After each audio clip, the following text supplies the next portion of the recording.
बिहार की राजनीति का एक ऐसा नेता जो किसी के लिए सामाजिक न्याय का योद्धा था, किसी के लिए गरीबों का मसीहा था, तो किसी के लिए जंगल राज का दूसरा नाम बन चुका था। एक ऐसा नेता जिसने अपने शुरुआती दौर में गाय चराई, ज़रूरत पड़ी तो चपरासी तक की नौकरी भी की। एक ऐसा नेता जिसने बिहार की राजनीति के ऊपर एक छत्र राज किया, जिसे बचपन में लोग ललुआ ललुआ कहकर बुलाते थे। ये कहानी है ललुआ से लालू प्रसाद यादव बनने की।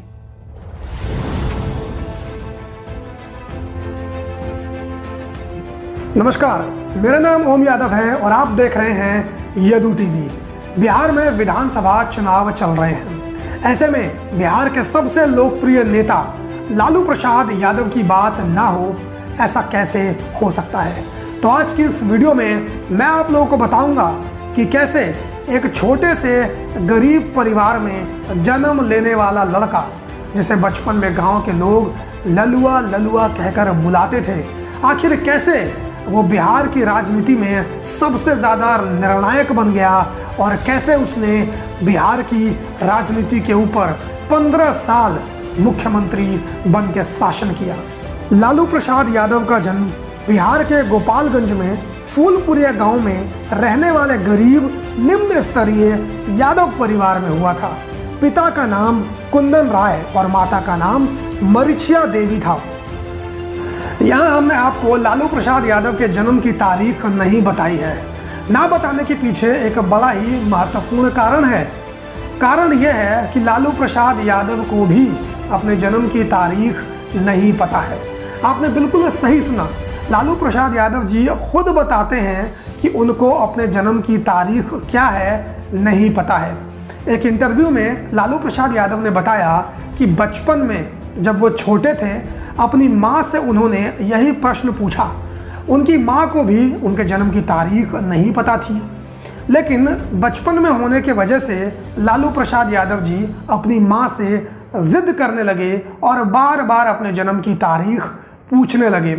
माताजी को जन्म की तारीख नहीं पता थी, इसीलिए थक हार के माताजी ने उस औरत को बुलाया जिसने बचपन में लालू प्रसाद यादव जी की डिलीवरी करवाई थी, जिसे आप लोग दाई के नाम से भी जानते हैं। जब दाई से भी लालू प्रसाद यादव जी ने यही सवाल किया तो दाई ने उत्तर दिया कि बेटा, मुझे भी जन्म की तारीख तो नहीं मालूम है, लेकिन इतना पता है कि जब तुम्हारा जन्म हुआ था तो उस वक्त अजोरिया रात थी।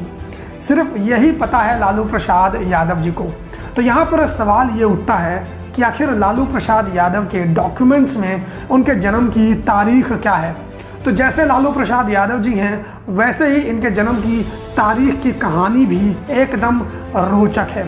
लालू प्रसाद यादव जी आगे बताते हैं कि एक बार विद्यालय के अंदर उनके अध्यापक ने लालू प्रसाद जी से उनके जन्म की तारीख पूछी। अब लालू प्रसाद यादव जी को खुद अपने जन्म की तारीख पता हो तब तो बेचारे वो बताएं। तो लालू प्रसाद यादव जी ने साफ साफ बोल दिया कि जो भी आपको ठीक लगे वही तारीख आप रख दीजिए। तो अध्यापक ने अपने बुद्धि अनुसार 11 जून 1948 लालू प्रसाद यादव की जन्म की तारीख रख दी। वो दिन था और आज का दिन है।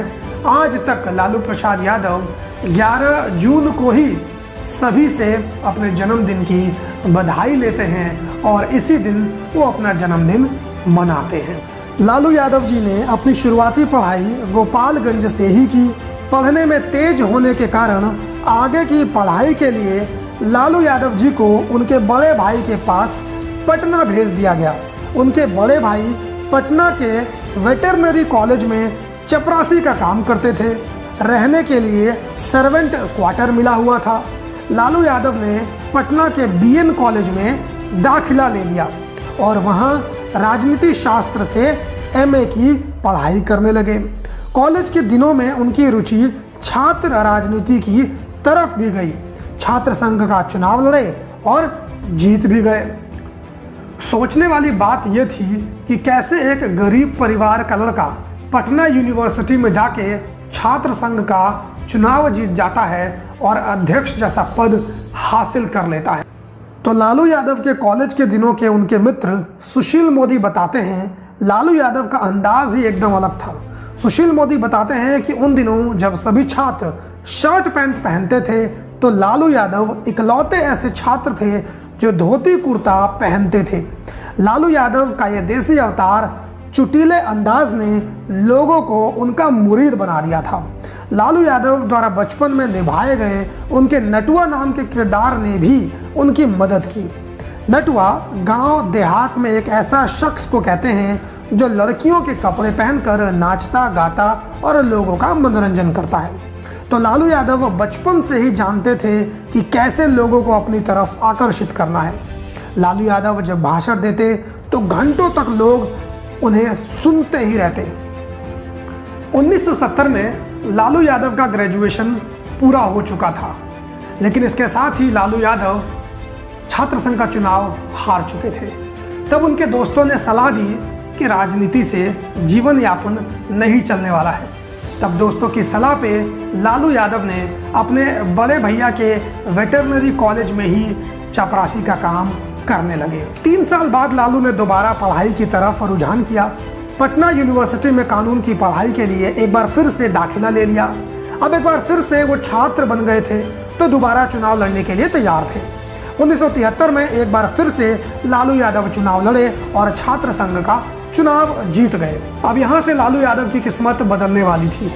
तत्कालीन प्रधानमंत्री इंदिरा गांधी के खिलाफ जयप्रकाश नारायण ने संपूर्ण क्रांति की घोषणा कर दी थी। इस आंदोलन में लालू यादव भी कूद पड़े और देखते ही देखते अपने चुटीले अंदाज से जयप्रकाश नारायण, जो कि संपूर्ण क्रांति के नायक माने जाते हैं, उनके करीबी बन गए, उनके आंखों के तारा बन गए। देश भर में इंदिरा गांधी की सरकार ने आपातकाल लगा दिया। सभी बड़े नेताओं को जेल में डाल दिया गया। पुलिस की नज़र लालू यादव के ऊपर भी पड़ी और पुलिस ने उनको भी जेल में डाल दिया। आपातकाल हटा। सन 1977 में एक बार फिर से लोकसभा के चुनाव हुए। जयप्रकाश नारायण के चहेते होने के वजह से और संपूर्ण क्रांति के वजह से जेल में जाने के चलते लालू प्रसाद यादव को भी छपरा लोकसभा सीट से टिकट मिल गया। फिर कुछ ऐसा हुआ जो इतिहास में भारत की राजनीति में पहले कभी नहीं हुआ था। छपरा लोकसभा सीट से लालू यादव सिर्फ जीते ही नहीं, उन्होंने सबसे कम उम्र में संसद में पहुंचने वाले नौजवान युवक का रिकॉर्ड बना दिया। उस समय लालू प्रसाद यादव की उम्र 29 वर्ष थी। सन 1980 में हुए चुनाव में लालू यादव चुनाव हार गए, सांसदी भी चली गई, तो उन्होंने इसी साल हुए विधानसभा चुनाव में सोनपुर विधानसभा सीट से पर्चा भर दिया और जीत भी गए। तो इस तरह से वो पहली बार विधायक बन गए। इसके बाद सन 1985 में फिर विधायक बने। अब उनकी किस्मत में कुछ ऐसा होने वाला था जिसकी उन्होंने कभी कल्पना भी नहीं की थी। लालू प्रसाद यादव की जिंदगी में मुख्यमंत्री पद लिखा था, लेकिन ये राह कांटों से भरी हुई थी, इतनी आसान नहीं होने वाली थी। सन 1990 में हुए विधानसभा चुनाव में जनता दल ने इतनी सीट जीत ली जिसके दम पर सहयोगियों के साथ मिलकर वो अपनी सरकार और अपना मुख्यमंत्री बना सकते थे।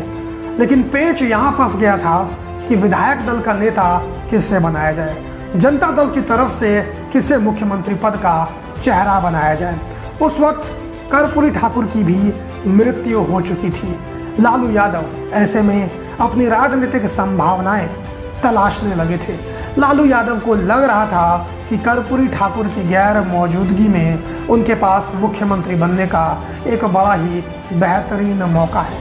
लालू प्रसाद यादव की आंखों में मुख्यमंत्री पद की कुर्सी चमकने लगी थी, लेकिन ये राह, जैसा कि हमने आपको बताया, इतनी आसान नहीं होने वाली थी। कांटों से भरी हुई राह थी। उस वक्त एक ही उम्मीदवार नजर आ रहा था।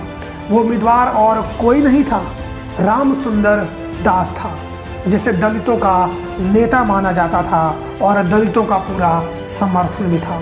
सबसे बड़ी बात यहाँ पर यह थी कि रामसुंदर दास के ऊपर एक ऐसे नेता का हाथ था जो उस वक्त जनता दल में शीर्ष नेतृत्व पर काबिज था। वो नेता थे वीपी सिंह।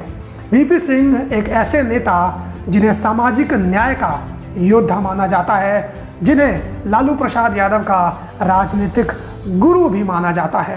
अब लालू प्रसाद यादव के सामने दोहरी चुनौती थी। एक चुनौती ये थी कि कैसे उन्हें अपनी दावेदारी को मजबूत किया जाए।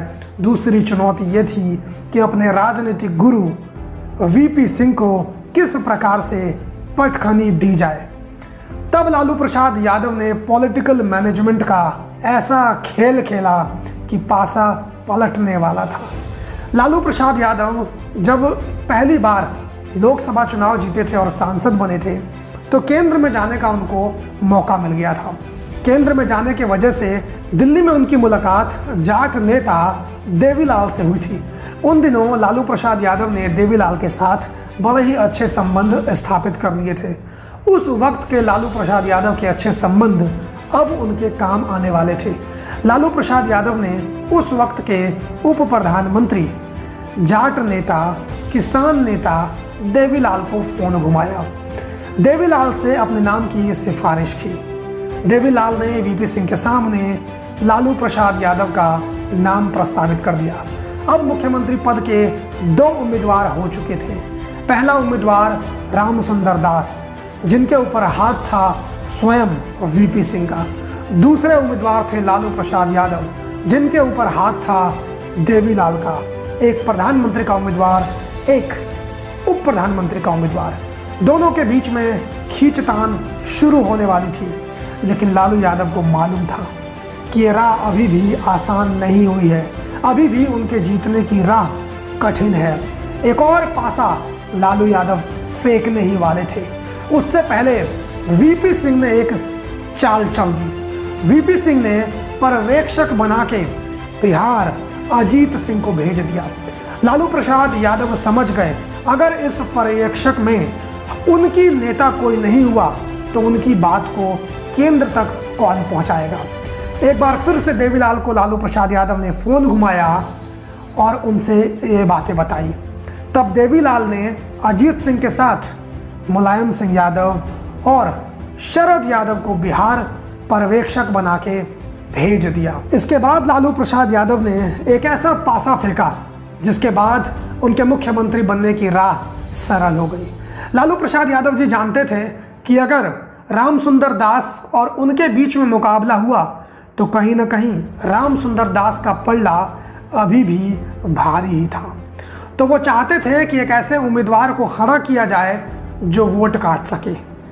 उन्होंने अपना दिमाग घुमाया और दिल्ली में बैठे एक ऐसे नेता को फ़ोन लगाया जिसे लालू प्रसाद यादव सार्वजनिक रूप से खूब गालियां देते थे, आलोचना करते थे। उस नेता का नाम था चंद्रशेखर। चंद्रशेखर एक ऐसे नेता थे जिनसे लालू प्रसाद यादव अकेले में जब भी मिलते थे तो तारीफ किया करते थे, लेकिन सार्वजनिक रूप से आलोचना किया करते थे। चंद्रशेखर को फ़ोन मिलाया तो उन दिनों चंद्रशेखर के बीच में और वीपी सिंह के बीच में 36 का आंकड़ा हुआ करता था। दोनों एक दूसरे को फूटी आंख नहीं सुहाते थे। लालू प्रसाद यादव ने फ़ोन घुमाकर चंद्रशेखर से कहा कि साहब, आपके राज में ये क्या हो रहा है। चंद्रशेखर ने तपाक से पूछा कि क्या हुआ, बताओ। लालू प्रसाद यादव जी ने कहा कि वीपी सिंह का आदमी बिहार का मुख्यमंत्री बनने जा रहा है। अगर आपने कुछ नहीं किया तो वीपी सिंह का आदमी बिहार का मुख्यमंत्री बन जाएगा। ये बात सुननी ही थी कि चंद्रशेखर ने अपना एक नेता बिहार भेज दिया और उसके नाम को प्रस्तावित कर दिया। उस नेता का नाम था रघुवंश झा। जब चुनाव हुए तीनों के बीच में, रामसुंदर दास, लालू प्रसाद यादव और रघुवंश झा, इन तीनों की दावेदारी काफ़ी मजबूत मानी जा रही थी। इन तीनों के बीच में वोटों का बंटवारा हो गया। रघुवंश झा को सवर्णों ने वोट किया, रामसुंदर दास को दलितों का वोट मिला। वहीं लालू प्रसाद यादव के साथ सारी ओबीसी जाति के नेताओं ने वोट किया। जब वोटों की गिनती हुई तो लालू प्रसाद यादव को सबसे ज़्यादा वोट मिले और इस तरीके से लालू प्रसाद यादव पहली बार बिहार के मुख्यमंत्री बन गए। तो ये थी लालू प्रसाद यादव की कहानी। आपको ये वीडियो कैसी लगी है कमेंट करके ज़रूर बताइएगा। अगर आपने हमारे चैनल को सब्सक्राइब नहीं किया है तो सब्सक्राइब कर लीजिए। चलिए आपसे मुलाकात करेंगे अगली वीडियो में, तब तक के लिए धन्यवाद।